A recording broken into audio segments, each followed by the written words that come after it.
मैं Puneet Srivastava Anjani history class में आप सभी लोगों का स्वागत करता हूं। जैसा कि हम लोग पिछले कई क्लासेज में प्राचीन भारत के इतिहास के स्रोत के विषय में हम लोग अध्ययन कर रहे हैं। उस अध्ययन में हम लोगों ने वेद को, पुराण को, उपनिषद को और स्मृति ग्रंथ जितने और विदेशी यात्री जो आए हैं समय समय पर और जो अभिलेखी साक्ष्य है उनके आधार पर भारत के विषय में क्या क्या बताया गया उनका अध्ययन किए।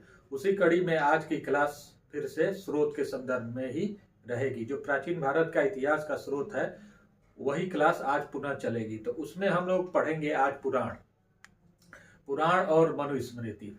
पुराण में और मनुस्मृति में भारत के संदर्भ में क्या क्या चीजें बताई गई हैं उसके विषय में आज की क्लास रहेगी। तो आइए आज हम पढ़ते हैं पुराण। तो सर्वप्रथम पुराणों में जितने भी वंशों का वर्णन है, किसमें? पुराणों में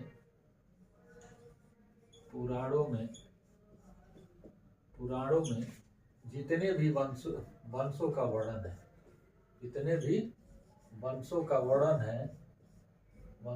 वर्णन है उसकी शुरुआत कहाँ से होती है?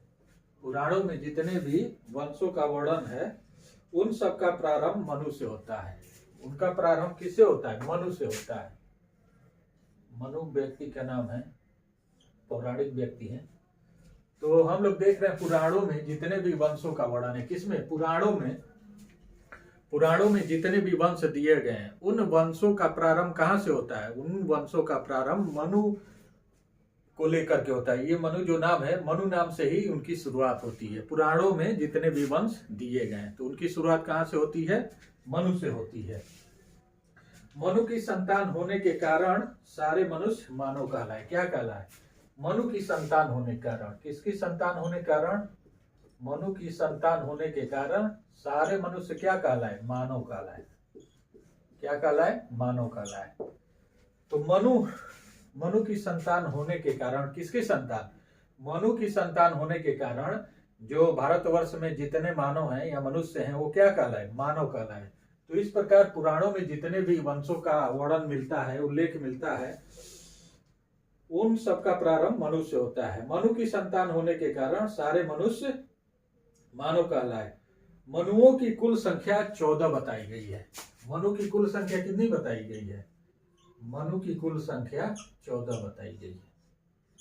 इतिहास में कितने मनु हुए हैं? इतिहास में 14 मनु हुए हैं। इतिहास में कितने मनु हुए हैं? 14 मनु हुए हैं। और जो पहले मनु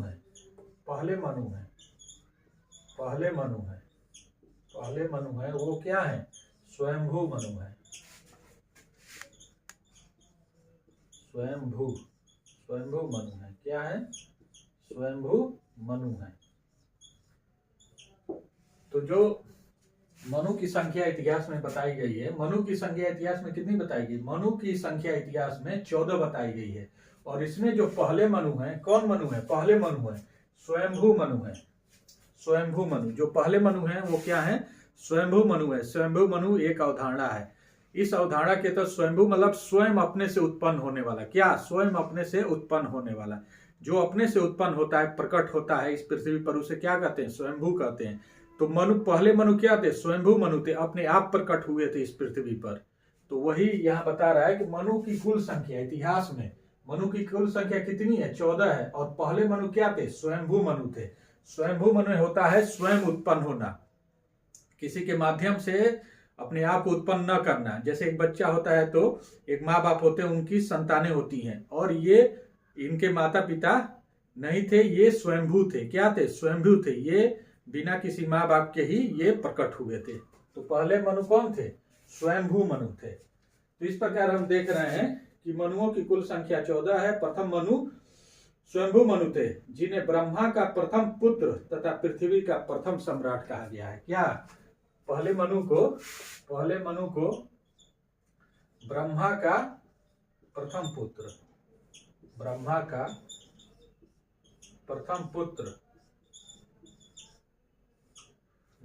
प्रथम पुत्र और पृथ्वी का प्रथम सम्राट कहा गया है।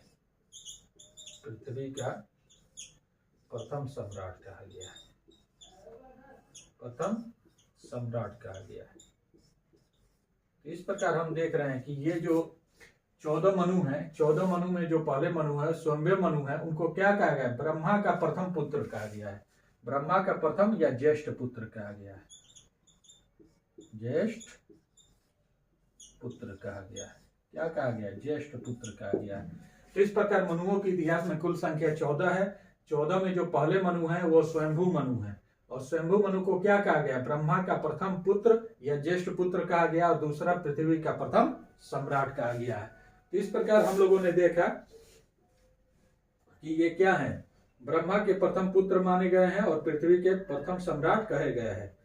मैत्रायणी संहिता में मनु की 10 पत्नियों का उल्लेख है। जो मैत्रायणी संहिता है, मैत्रायणी संहिता में मनु की 10 पत्नियों का उल्लेख है। तो जो मनु की 10 पत्नियों का उल्लेख कहाँ है? मैत्रायणी संहिता में।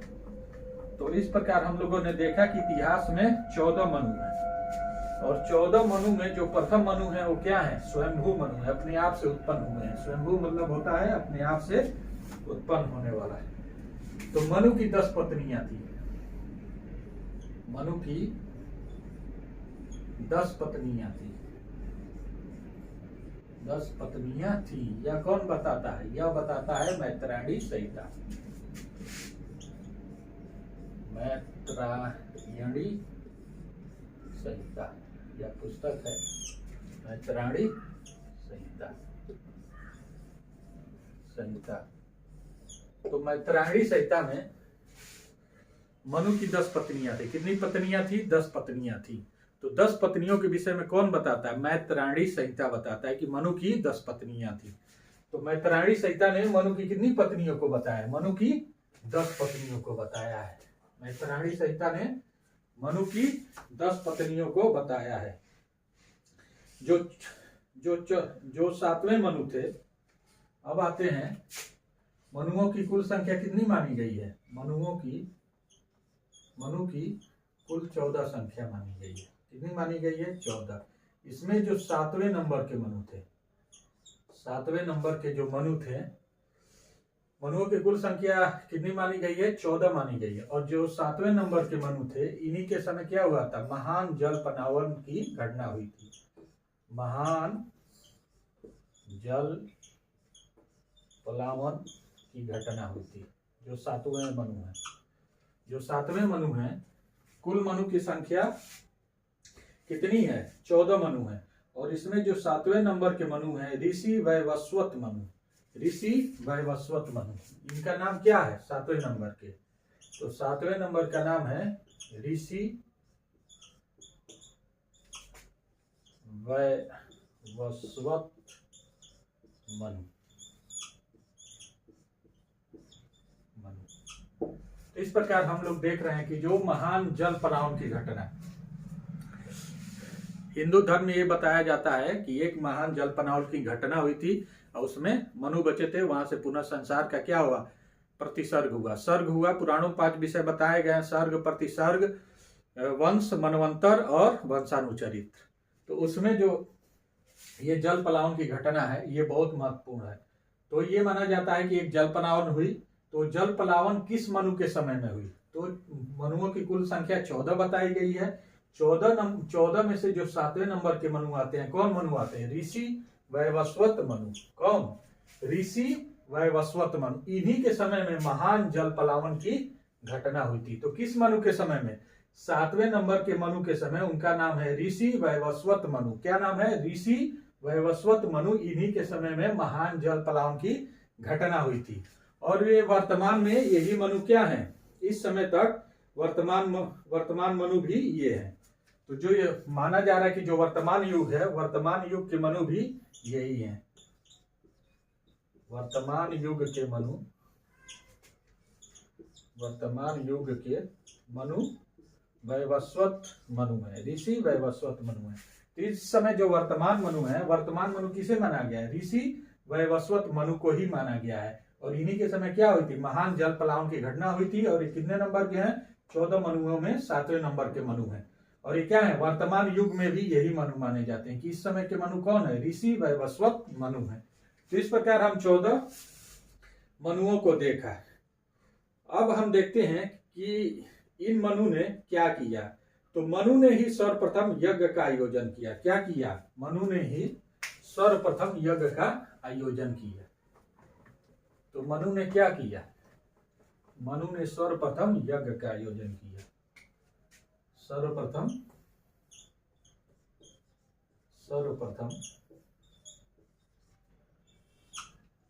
यज्ञ का आयोजन किया। क्या किया?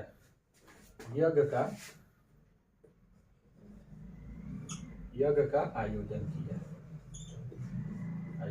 सर्वप्रथम मतलब यहीं से यज्ञ का आयोजन शुरू हुआ। तो ये जो मनु है, मनु ने ही सर्वप्रथम यज्ञ का आयोजन किया। यज्ञ की शुरुआत कहाँ से मानी जाती है? यज्ञ की शुरुआत मनु से ही मानी जाती है। मनु ने ही यज्ञ करना, इस पृथ्वी पर यज्ञ करना शुरू किया था। तो यज्ञ करना, सर्वप्रथम यज्ञ का आयोजन किसने शुरू किया? मनु ने शुरू किया। और इनको धर्म का प्रथम व्यवस्थापक माना जाता है।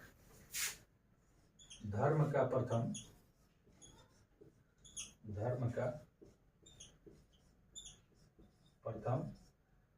व्यवस्थापक माना जाता है।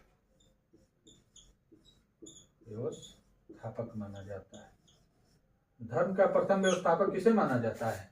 धर्म का प्रथम व्यवस्थापक मनु को माना जाता है। मनु को क्या माना जाता है? मनु को धर्म का प्रथम व्यवस्थापक माना जाता है। तो इस प्रकार हम लोगों ने देखा कि सर्वप्रथम यज्ञ का आयोजन मनु ने शुरू किया। धर्म का प्रथम व्यवस्थापक मनु है।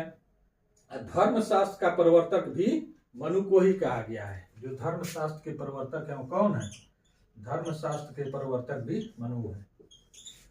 धर्मशास्त्र के प्रवर्तक भी कौन है? धर्मशास्त्र के प्रवर्तक मनु है। प्रवर्तक कौन है? मनु है। धर्मशास्त्र के प्रवर्तक किसे माना गया? धर्मशास्त्र का प्रवर्तक भी मनु को ही माना गया है।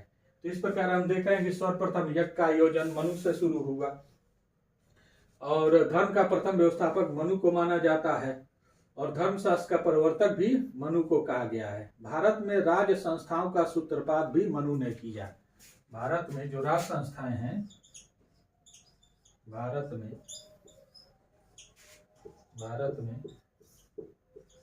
राज संस्था के संस्थापक मनु को माना जाता है। भारत में राज संस्था के संस्थापक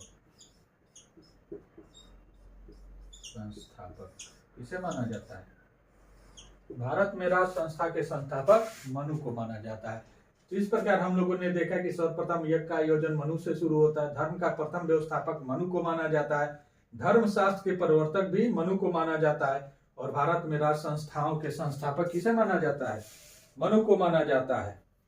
मनु से ही सूर्य एवं चंद्र राजवंश क्या हुए थे? प्रारंभ हुए थे। मनु से ही क्या हुए थे? सूर्य एवं चंद्र राजवंश प्रारंभ हुए थे। सूर्य एवं चंद्र राजवंश क्या हुए थे? प्रारंभ हुए थे।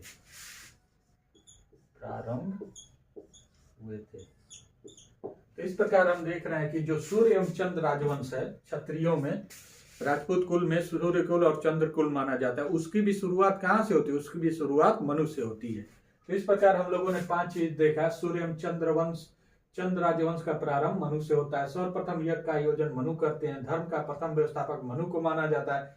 धर्मशास्त्र के प्रवर्तक मनु माने जाते हैं और भारत में राज संस्थाओं के संस्थापक मनु माने जाते हैं। इस प्रकार हम लोग मनु को देखा। अब हम लोग आते हैं सूर्य राजवंश पे।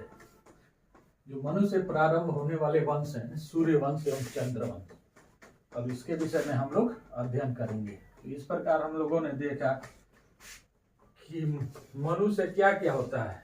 तो मनु से सूर्य एवं चंद्र राजवंश का प्रारंभ होता है, यज्ञ की शुरुआत होती है। तो इस प्रकार हम लोगों ने मनु को देखा। अब देखते हैं सूर्य राजवंश। सूर्य राजवंश।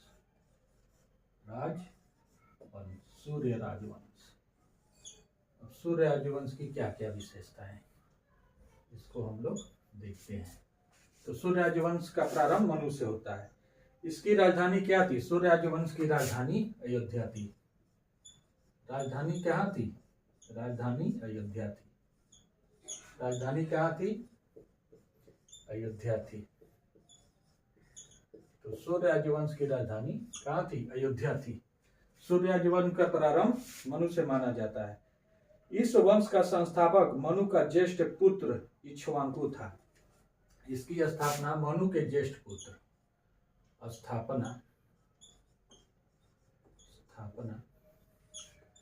मनु के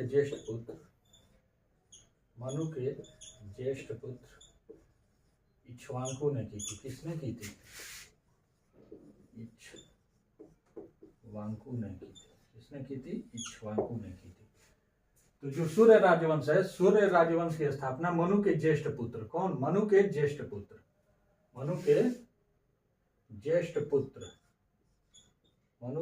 पुत्र कौन थे? इक्ष्वाकु थे। तो मनु के ज्येष्ठ पुत्र इक्ष्वाकु ने सूर्य राजवंश की स्थापना की थी। तो इस वंश का संस्थापक कौन है? इक्ष्वाकु है। तो हमने देखा सूर्यवंश की राजधानी अयोध्या थी। इसके संस्थापक मनु के ज्येष्ठ पुत्र इक्ष्वाकु थे। इक्ष्वाकु शासकों की सबसे प्राचीन वंशावली वायु पुराण में मिलती है। सबसे प्राचीन वंशावली वायु पुराण में मिलती है। इक्ष्वाकु वंश के शासकों की सबसे प्राचीन वंशावली वायु पुराण में मिलती है। कहाँ मिलती है? वायु पुराण में मिलती है। वायु पुराण में मिलती है। तो ये जो इक्ष्वाकु शासक हैं, जो सूर्यवंश के संस्थापक हैं, तो सूर्य राजवंश के संस्थापक इक्ष्वाकु को माना जाता है। और इक्ष्वाकु शासकों की प्राचीन वंशावली कहाँ मिलती है? वायु पुराण मिलती है। तो इक्ष्वाकु वंश के शासकों की प्राचीन वंशावली वायु पुराण में मिलती है। तो जो इक्ष्वाकु वंश है, जिसे सूर्यवंश कहा जाता है, इसके क्या मिलता है? इसके प्राचीन वंशावली वायु पुराण में मिलती है। अब इसमें कौन कौन से शासक हैं उसको जान लेते हैं। राजा मानधाता हरिश्चंद्र, राजा मानधाता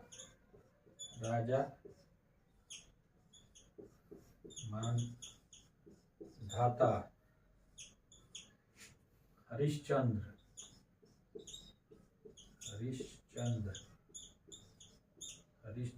राजा मानधाता हरिश्चंद्र,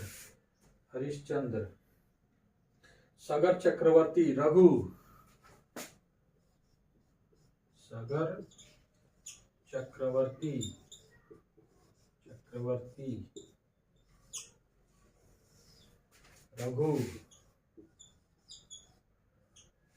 राजा मानधाता हरिश्चंद्र, सगर चक्रवर्ती, रघु, प्रसेनजीत आदि हैं। प्रसेनजीत।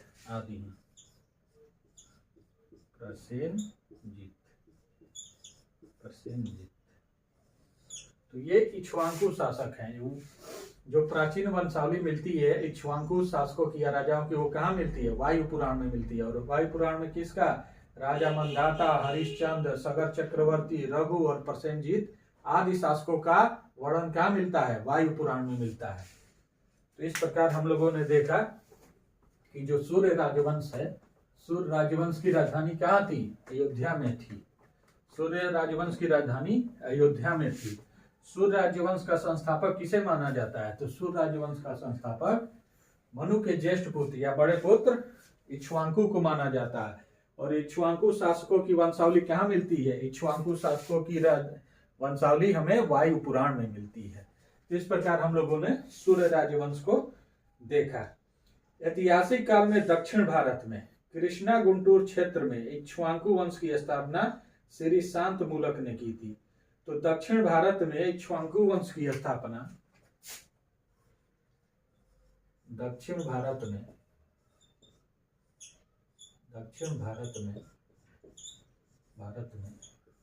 इक्ष्वाकु वंश की स्थापना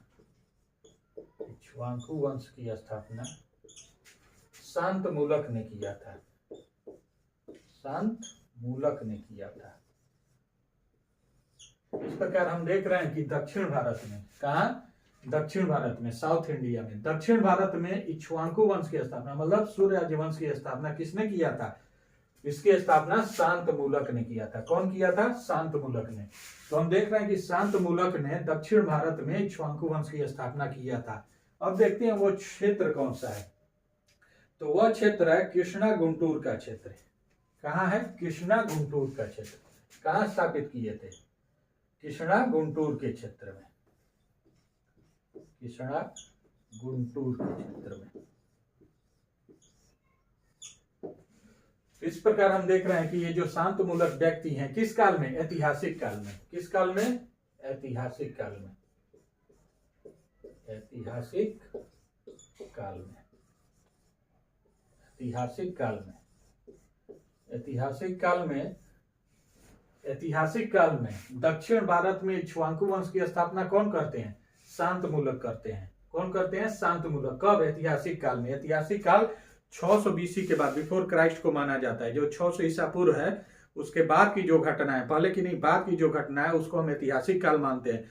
तो उस ऐतिहासिक काल की बात यहाँ हो रही है कि ऐतिहासिक काल में दक्षिण भारत में, कब, ऐतिहासिक काल में दक्षिण भारत में इक्ष्वाकु वंश की स्थापना कृष्णा गुंटूर क्षेत्र में। किस क्षेत्र में, कृष्णा गुंटूर क्षेत्र में। कृष्णा गुंटूर क्षेत्र में किसने किया, तो शांत मूलक ने किया। किसने किया, शांत मूलक ने। कृष्णा गुंटूर क्षेत्र में इक्ष्वाकु वंश की स्थापना ऐतिहासिक काल में शांत मूलक ने किया। तो इस प्रकार हम देख रहे हैं कि ऐतिहासिक काल में दक्षिण भारत में इक्ष्वाकु वंश की स्थापना कृष्णा गुंटूर क्षेत्र में शांत मूलक ने, श्री शांत मूल ने किया था। ठीक है, श्री शांत मूल ने किया था। शांत मूल ने किया था, शांत मूलक नहीं, शांत मूल ने किया था। शांत मूल ने किया था। तो हम देख रहे हैं कि ऐतिहासिक काल में इक्ष्वाकु वंश की स्थापना दक्षिण भारत के कृष्णा गुंटूर क्षेत्र में श्री शांत मूल ने किया था। किसने किया था, श्री शांत मूल ने किया था। अब एक दूसरे राजवंश पे आते हैं। कल्याणी के चालुक्य वंशी शासक स्वयं को अभिलेखों में अयोध्या का मूल निवासी बताते हैं। कहाँ के, तो चालुक्य वंश के, कहाँ के, चालुक्य वंश के कल्याणी, या कल्याणी के चालुक्य वंशी। कल्याणी के जो चालुक्य वंशी शासक थे, कल्याणी के जो चालुक्य वंशी शासक थे, चालुक्य वंशी शासक थे, कल्याणी के जो चालुक्य वंशी शासक थे वो अपने आप को कहाँ का मूल निवासी बताते थे, अभिलेखों में। अभिलेखों में अयोध्या का मूल निवासी बताते थे। अभिलेखों में अयोध्या का मूल निवासी बताते थे। अयोध्या का मूल निवासी बताते थे। तो इस प्रकार हम देख रहे हैं कि जो कल्याणी के चालुक्य शासक है, साउथ इंडिया में चालुक्यों की 3 शाखा है, उसमें कल्याणी के जो चालुक्य शासक है, कल्याणी के चालुक्य शासकों ने अपने अभिलेखों में जो शासन संचालन के लिए वो अभिलेख जगह जगह लिखवाते थे या गढ़वाते थे, उसमें उन्होंने बताया कि हमारा जो मूल निवास है वो कहाँ है, अयोध्या है। तो ये भी इक्ष्वाकु वंश से अपने आप को क्या करते हैं, जोड़ते हैं।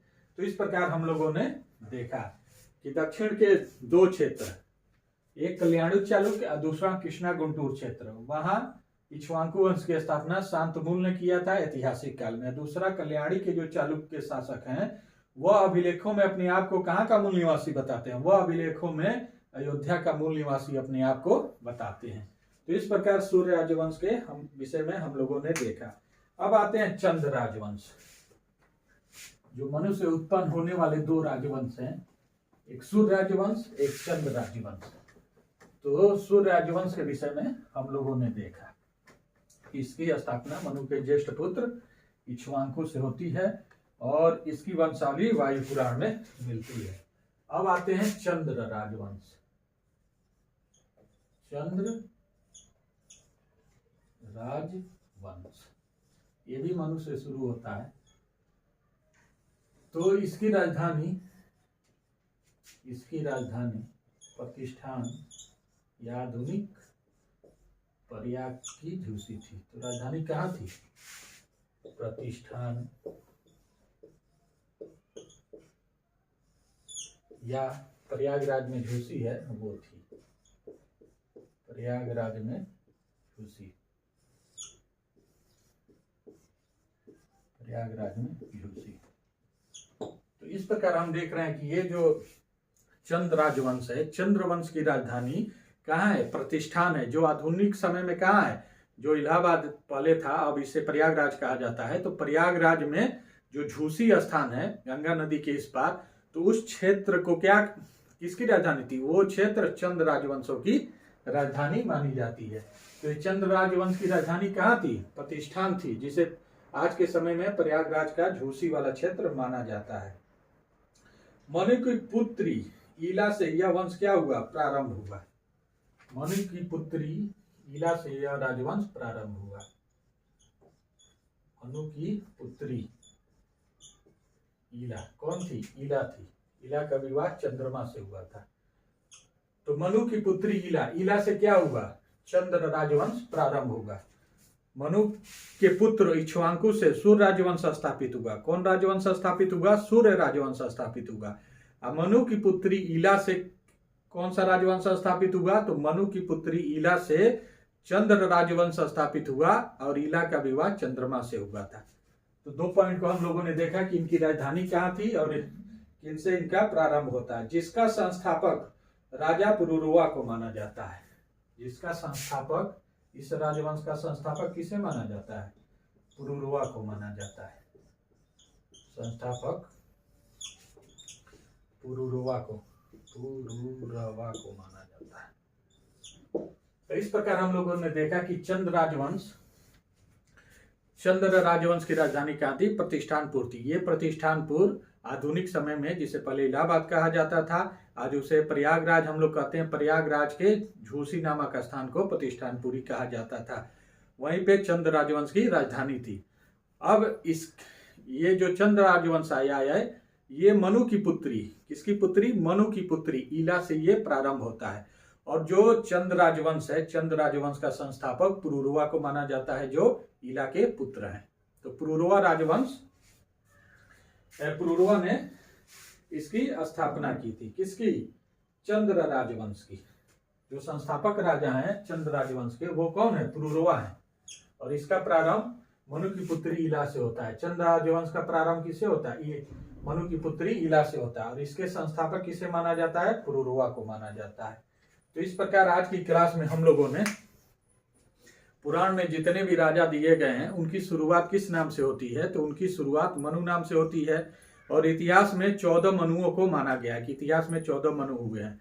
और उसमें से जो 7वें मनु हैं, श्री वैवस्वत मनु, उन्हीं के समय में जलपलावन की घटना हुई थी। और उन्हीं से इस पृथ्वी पे जितने भी मनुष्य हैं उनको क्या माना जाता है? मानव माना जाता है, सारे मनुष्य को। तो इस प्रकार आज की क्लास यही स्थगित की जाती है। पुनः कल की क्लास में प्राचीन भारत के इतिहास के स्रोत के विषय में हम अन्य विषय वस्तु को पढ़ेंगे। इस प्रकार मैं पुनीत कुमार श्रीवास्तव आप सभी लोगों को बहुत बहुत धन्यवाद करता हूँ। धन्यवाद।